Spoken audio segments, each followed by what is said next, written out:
धर्म और आस्था से जो खिलवाड़ किया जाता है। हाल ही में देखिए आप श्रवणदास महाराज, जिन्हें श्रवण ठाकुर भी कहा जाता है, दरभंगा से बहुत ही चर्चित हैं, ये बिहार के दरभंगा से कथावाचक हैं, कथाएं सुनाते हैं। लेकिन किसे पता था कि मिथिलांचल के इतने लोकप्रिय, एक हम कहें महाराज, दास या साधु, कुछ भी कह लें, इन पर आरोप लगेंगे रेप और यौन शोषण के। और मामला ये है कि एक नाबालिग लड़की, जिसकी मां ने शिकायत की है कि शादी का झांसा दिया और लगभग 1 साल तक शारीरिक संबंध बनाए, दुष्कर्म किया और जबरन, गर्भवती थी वो तो गर्भपात भी करवाया। ऐसे आपको पता है कि आशाराम बापू, ये तो बहुत ही सबसे ज्यादा लोकप्रिय रहे हैं इस लिस्ट में। और आज जब मैंने एक लिस्ट तैयार की तो देखा कि कितने चेहरे हैं जो कथा सुनाते हैं, जो लोगों को धर्म से जोड़ते हैं, जो लोगों को शिक्षा देते हैं। लेकिन आज उनकी ये लिस्ट तैयार होती है जहां पर वो सभी लोग बच्चियों के साथ रेप करते हैं, यौन शोषण करते हैं।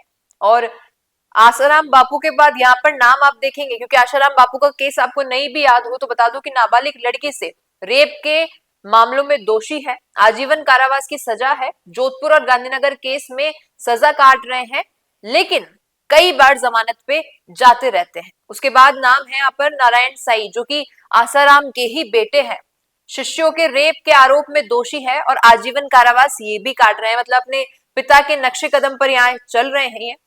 गुरमीत राम रहीम सिंह, डेरा सच्चा सौदा, 2 साध्वियों के रेप केस में इन्हें दोषी पाया गया है और 20 साल की सजा सुनाई गई है और अभी हाल ही में जेल में ही है। इसके बाद स्वामी नित्यानंद, वो भी काफी चर्चित रहे हैं, रेप अपहरण केस में आरोप है उन पर और 2019 से वो फरार है। खुद को कैलासा नामक देश का नेता बताते हैं। अब सोचने वाली बात है कि ये फहरिस्त इतनी लंबी क्यों जा रही है। संत रामपाल, जलेबी बाबा, इच्छाधारी संत स्वामी भीमानंद, फलाहारी बाबा, शिव मूर्ति शिवाचार्य, विनोद कश्यप, सीताराम दास, बजिंदर सिंह, कार्तिक महाराज, चैत्यानंद सरस्वती, ये सभी नाम लोगों की आस्था से जुड़े हैं, क्योंकि कहीं ना कहीं इन्होंने शुरुआत की थी, कथावाचक बने, लोगों को धर्म के रास्ते पर जाने के लिए कहा, लेकिन खुद अधर्म के रास्ते चुने।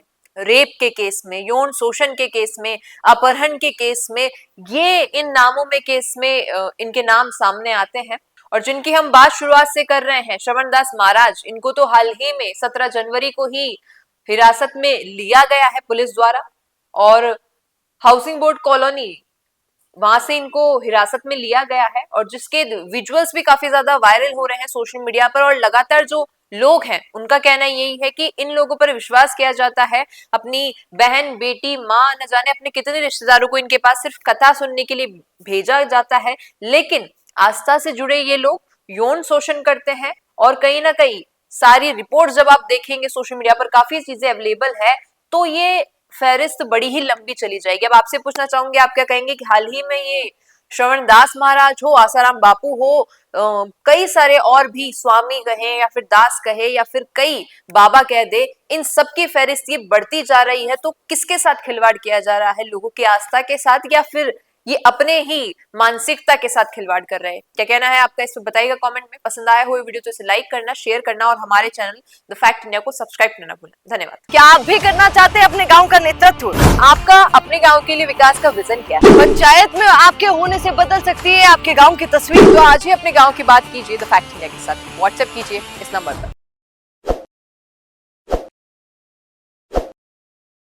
ताज़ा खबरों के लिए विजिट करें द फैक्ट इंडिया